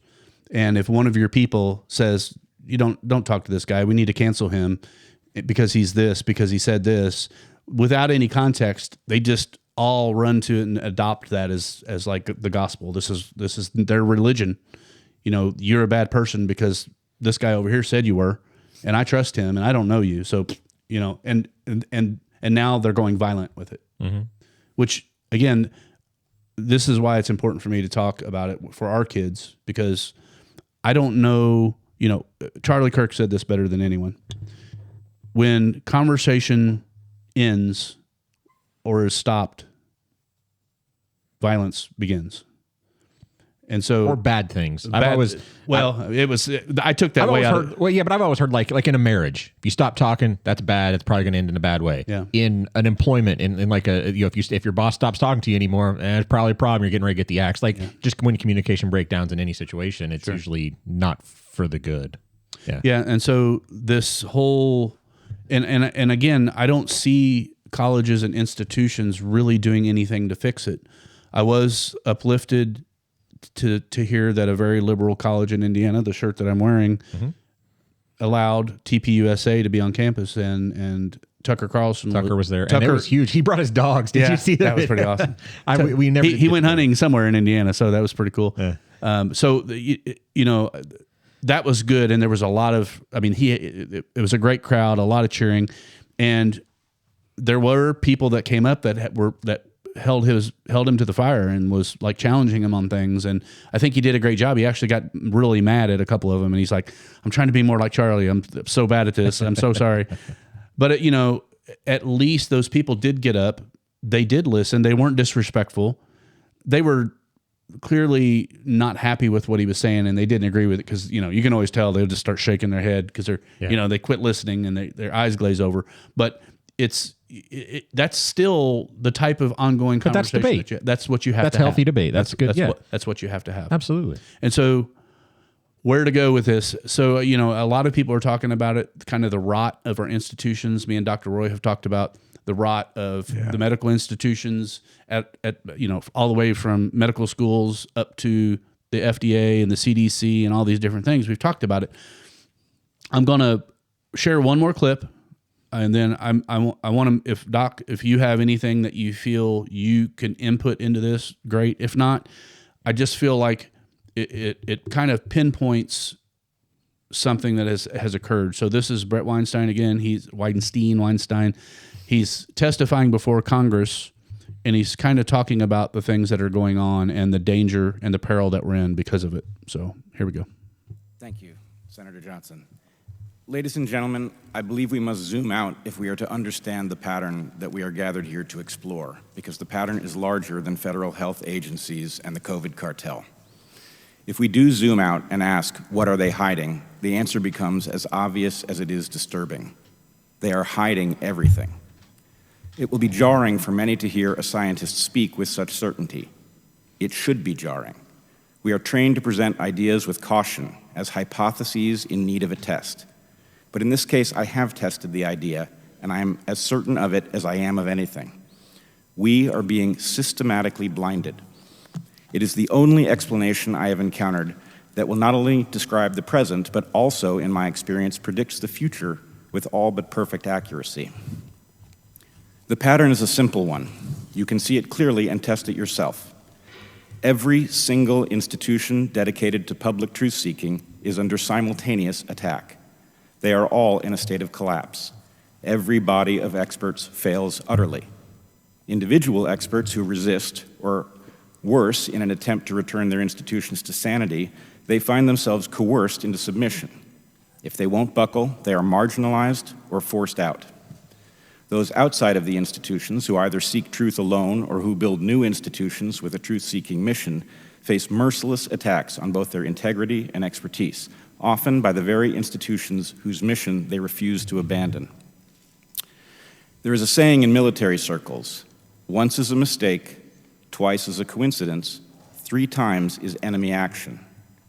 I have no doubt that given an hour, the people on this panel could point to 100 examples of the pattern I have just described, while finding even a handful of exceptions would pose a significant challenge. We are left in a fool's paradise. Our research universities spend huge sums of public money to reach preordained conclusions. Professors teach only lessons that are consistent with wisdom students have picked up on TikTok, even when those lessons contradict the foundational principles of their disciplines. Once proud newspapers like the New York Times and Washington Post only report important stories after they have become common knowledge. Morticians must now raise the alarm over patterns missed by medical examiners. The CDC has become an excellent guide to protecting your health, but only for people who realize you should do the opposite of whatever it advises. The courts, the last holdout in this ongoing inversion of reality, are now regularly used as a coercive weapon of elites against those who threaten them. We have literally witnessed the Department of Homeland Security attempt to set up a truth ministry and declare accurate critique of government as a kind of terrorism. To my fellow patriots in the West, the pattern is unmistakable. I cannot tell you with any certainty who they are or what they hope to accomplish, but I can tell you that we are being systematically denied the tools of enlightenment and the rights guaranteed in our Constitution. We, those who remain dedicated to the values of the West, must fight this battle courageously, and we must win. For if we do not stem the tide, the result will be a dark age that differs from prior dark ages only in the power and sophistication of the coercive instruments wielded by those who will rule us. Wow. He's really smart. Do you have a date on that by any chance? Was that like around the COVID era, or was that like real recently? Let's see here. This particular post, I think it was 2024. This one was 2024. So it maybe last year, maybe a year old, maybe a year old. Still under the Biden or the Otto Penn administration. Yeah. So Doc Roy, systematically blinded, future prediction as a tool to stop bad things from happening. This just it seemed like something I was taught without knowing I was being taught it. Yeah. Some people may call it common sense. I think there's certain levels of common sense that people have in different areas. I've always thought that my gut instincts and reactions to things, I took them as a signal. I didn't take them as I was right or I was justified to feel a certain way, but I took them as a signal. And then I always try to lean into whatever that signal was telling me. You've been around quite a few more years than me and Travis. Yeah. And you've kind of witnessed these things rotting from beneath you probably before you really realized they were rotting, right? And I think COVID brought that light to you and how it changed your view of medicine a lot, I think, just based on the things you've said. How do you have any insights or anything that you can say about, first of all, what he said or whatever you might want to add to it? Well, what he said was actually very, very truthful, because it is our institutes of higher education are basically turning out people who do not understand what they are hearing, and they just follow along. And like he said, you were talking about the echo chambers. And it's everywhere. I almost got into a fight with somebody on,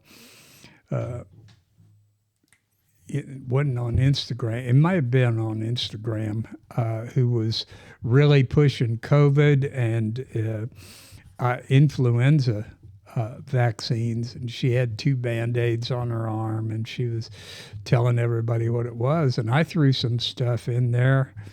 And she just came all over me, and it took me every ounce of courage to not say, well, at least I'm not a convicted felon, because she is. So you guys probably know who that was, but nevertheless, I put her on low frequency for a long time. And it just really bothers me that our children and our grandchildren are being brought up like this in the schools. There are a few schools around here, at least, that are, have a fair number of right-leaning people. But gosh, you go to, with the exception of Hillsdale, you go to any other college and they're all lefties. Well, I have, it bothers me, but you're making an assumption that a kid's mind is still very open to be changed or be open to things when they get to college. My concern with AI and those who control AI, those who are trying to control the data centers, those who are trying to control basically all information, will use AI to brainwash our kids faster and even better, and at such a much more higher rate. So my concern is college is going to be too late. Yeah. And I think college is important. I'm not trying to mitigate the fact that some kind of higher education, whether it's going to IU or going, to some kind of online training, I don't know what the best answer for that will be moving forward. But what I do know is as soon as your kid gets some kind of technology in their hands and that kid gets better and better at AI, whoever is controlling those algorithms is going to be manipulating and changing things. Yeah. So I don't know, Travis. I know this is an area I got some information that I just found that came in from our ex-president Barack Obama that really kind of terrified me. That is overlapping with this. So I want you to. Do you have any? Do you want me to say what I'm going to say about? Yeah, say what you're going to say. Okay. So he's back in the mix because none of the Democrats are. They're all basically in civil war, and there is no really front runner Democrat. They're all kind of terrible, if you ask me. I thought they just appointed whoever they wanted to. Yeah, that's indeed. So he had a conversation with journalist Heather Cox Richardson, and I'm going to just run through and say some quotes. He says, "We're going to have to start experimenting with new forms of journalism, government regulatory constraints." Quotes, "Part of what we're doing to have to do is start experimenting with new forms of journalism, and we have to use social media in ways that reaffirm facts and separate facts from opinion. We want diversity of opinion. We don't want diversity of facts. That, I think, is one of the big tasks of social media. By the way, it will require some government regulatory constraints." Yep. Obama said. So just for the fricking record, this is the same person that set up the connections between Twitter, Facebook, and YouTube and all these other social media platforms, and has been actively censoring conservatives, removed a sitting president from a social media platform, right in the same window that Dr. Roy got kicked off of social media. I'm still getting censored today on Facebook. I can't run ads on a lot of my content. Why? No one told me why. So am I saying anything that's hateful or so, but Barry believes he has a way, and we're going to have some rules about what you can and can't say, because here's some more before the United Kingdom. Before you say, there's more quotes here. "There's a difference between letting all voices be heard versus a business model that elevates the most hateful voices, or the most polarizing voices, or the most dangerous in the sense of inciting violence voices," he continued. "That, I think, is going to be a big challenge for all of us to undertake." Well, what did Barry have to say about Charlie Kirk? What has Barry had to say about any of the violence that's been directed at the left, at the right, from the left? Mm-hmm. It's only a one-sided thing. It's so openly tyrannical and authoritarian. It honestly makes me want to vomit right now. Yeah. So whatever you guys want to say about it. You want me to talk? Or you want to talk, Doc? Go ahead. Okay. All I really wanted to say is that now that we know, now that everyone knows, even though some people try to put their head in the sand, that the conspiracy theorists back in 2020 were right, how many people do you think might still be alive if the censorship didn't happen? Yeah. So, I mean, that censorship it killed a lot of people. After the fact, now that we're here, now that we're in 2025, now that we know that the crackpots and conspiracy theorists and everything from back then were correct back then. Me and Dr. Roy, you mean? Yeah. And me. Okay. I mean, yeah. The three amigos here. Yeah. If the people that knew ivermectin helped, and there were people that knew ivermectin helped, but they weren't allowed to really talk. They weren't allowed to talk about it. Couldn't say it on Facebook. Couldn't say it on Twitter. Couldn't say it on YouTube. Couldn't say it on YouTube. How many people may still be alive from that? That's right. How many people may still be alive just from the... we knew that the masks didn't really do anything. The 6 foot thing, Fauci himself has said he made up. These things, places were closed that didn't need to be closed.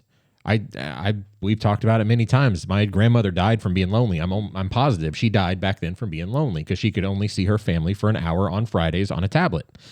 And so just so many people probably would still be with us if the censorship didn't happen, if the First Amendment wasn't completely obliterated during that time. I mean, there were parishes, there were churches, people were arrested for getting together, rat on your neighbor hotlines back then. I don't know if you guys remember that. You remember that? Yeah. Rat, call this number if you see more than 4 people over at your neighbor's house or whatever the number was. I don't know, but it existed. It's crazy now. Like, I have even put it out of my head how it was 5 years ago. And every once in a while I'll see something that kind of jars me. I'm like, oh my God, that really did happen back then. That was happening. I can't believe that was happening. And I can't believe all of the people that were going along with it. That's probably my rant. I don't know. Well, so, people need to know that other countries like the UK so there's a part of this article, police make 30 arrests a day for offensive online messages in Europe. Oh yeah. Okay. Yeah. And so, and then people's going to say, well, we're not Europe and we're different and we have all these protections. Well, really? Okay. No. Well, you've actively censored people. Mm-hmm. You've debanked people. So they shut bank accounts. The entire Trump family got debanked. That's why the Trumpers are all Bitcoiners now. Yeah. And they're looking to be able to hold and control their own money without relying on a central authority in the central bank who might be under the thumb of another Barry Obama or his wife as a future president. Mm-hmm. The people that scream and cry and yell about Trump being a dictator or potentially doing all these bad things are like, these freaking people already did it. Mm-hmm. They already did it. They've proven that they will do it. They'll do it again. And AI is only going to make it easier. And if we allow digital IDs, if you got centralized digital currency, that's, and just for the record, everyone, Bitcoin is not a centralized digital currency. It is digital, but it is decentralized. Yep, absolutely. And so it's not controlled. Anytime you buy other coins, stable coins or whatever, those are on a centralized network more. They're less trustworthy as far as being able to not be debanked because they are tracked a lot more. But you can literally buy Bitcoin and put it into cold storage in a wallet and it disappears. Mm-hmm. I mean, it's gone. It can go away for 20 years and you could go to a different country. I could go to El Salvador and use my Bitcoin. There is an encrypted transaction on the blockchain that these nodes have. That's why we talked about running nodes. Yep. But nobody knows how much. Nobody knows who. Nobody knows. I mean, there was somebody, and I'm not entirely sure. I may need to do a little more digging, but where about a week ago, maybe not quite a week ago, somebody said that a wallet spooled up. Somebody attached a wallet to the blockchain just to view, I guess, to check out their wallet or whatever they were doing. But it was a lot of it was like 20 or 30 Bitcoin. Like, it was a lot of Bitcoin that had been non-existent for like 15 years or something. Ouch. And so, so that it can kind of, but nobody knew who, nobody knew where, there was no way to pinpoint a location, a person, or anything. And that's the great thing about Bitcoin, just like you said. Yeah, you can take it, you can put it in cold storage, you can put it in a drawer and not touch it for 10 years. But the great thing is as long as one node is still running, you'll be able to utilize that money or that Bitcoin if you want to sell it or if you want to make a transaction, buy something with it, whatever you want to do. That is one of the main pros of running your own nodes, being able to synchronize that. But anyway, yeah. So as we continue to go down these alleys and talk about things that some consider conspiracy theory or being correct, certain things that Barack Obama doesn't want us to talk about, if Barack Obama or some future tyrant like him comes and has the power of your purse, has the power of what you can say, will control you just like people are controlled in China. I mean, that's basically where we're heading with everything. And so I just want people to get engaged and informed. Call me a conspiracy theorist if you want, fine. However, I don't know where to go. I'm just. Well, I have always been a conspiracy theorist. What are you now, 39 and 0? 39-0. Okay. And you know, there may be a few that are going to pop up in the region, but I watched the moon landing. Did you? Live. Mm-hmm. I watched it. Did you? Shut up. I'm telling you that I saw what they were saying was that this was the astronauts getting off the thing right there on the moon. But it looked fake to me back then. That was what, 1969? Not because they were hanging from cables, was it? No, I couldn't see the cables. But they but the lighting was off. The lighting was off and all this other stuff. And that's when I became a conspiracy theorist, was back in July of 1969. Did you see that communication tower, which is like a CB antenna that's on the side of the thing, and somehow they were transmitting all of this information all the way to Earth? Yeah. Okie dokie. Yeah. That totally can happen. Absolutely. Yeah. Anyway, so I got a little dark there and a little mopey. I apologize for that. That's okay. Doc brought up the moon landing, and it made it more funny. So let's end today. I was going to end it a little early. I don't know how long we've been going. Hour 55. Okay, that's pretty good. Yeah. I'm going to end with some humor. So we didn't talk about, and it's hard to make humor from, attorney jokes are a dime a dozen, and it's hard to make humor about people getting blown up. But I've managed to find. If you've seen the movie Hot Shots or Hot Shots Part 2, it can be pretty funny. Okay, I don't think they can get away with that anymore. True.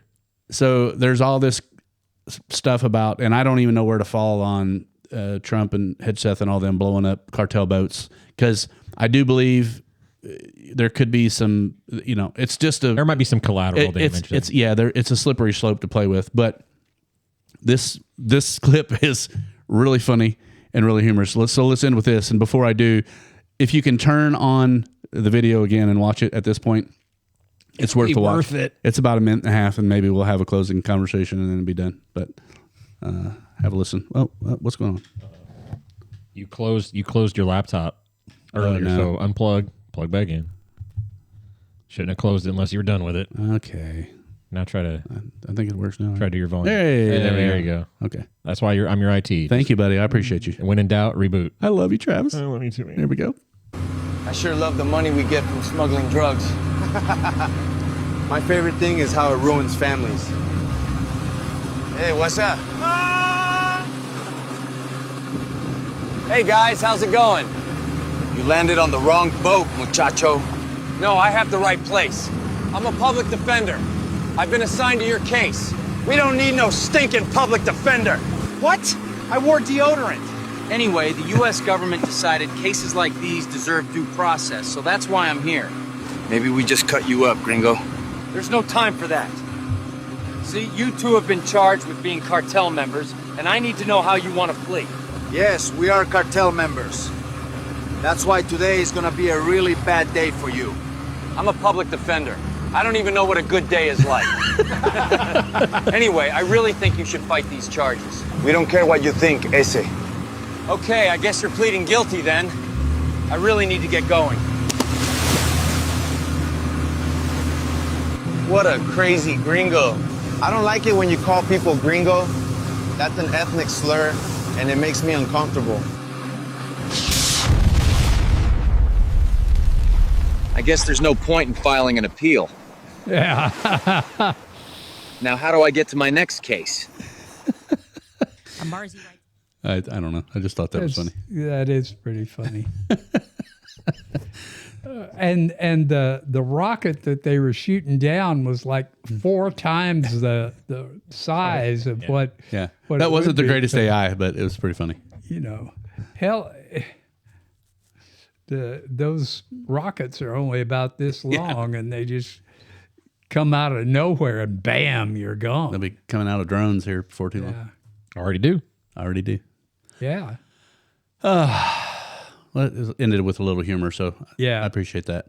Okay. All right, guys. Well, to any of y'all that are still listening here at the end, I greatly appreciate you tuning in. Yes. As always, we are looking for help. I posted today on Facebook looking for time, talent, and treasure.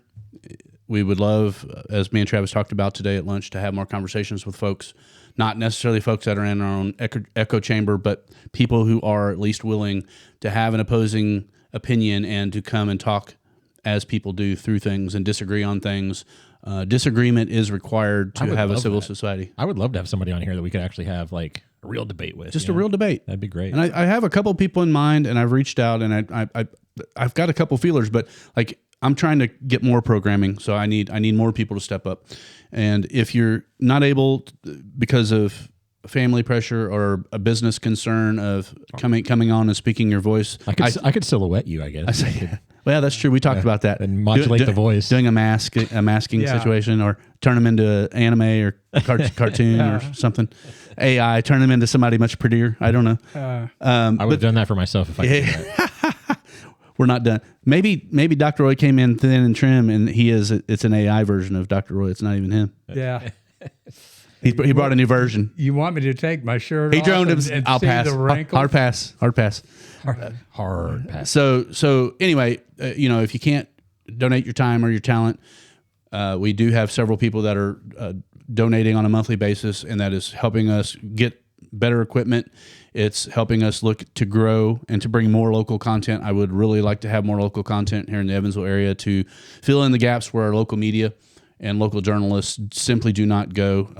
Me and Dr. Roy and Travis tried to do it through COVID as much as possible, trying to bring some truth from the high level medical down to the low, to people in our own neighborhoods that are, we're continuing to do things that Dr. Roy didn't think were healthy. And so we're just trying to do more of that and unite with others. Again, not necessarily who we agree with on everything, but who know that having conversations is important. And I appreciated this conversation today, gentlemen. I appreciate you both very much. I love you all. We'll see you next time.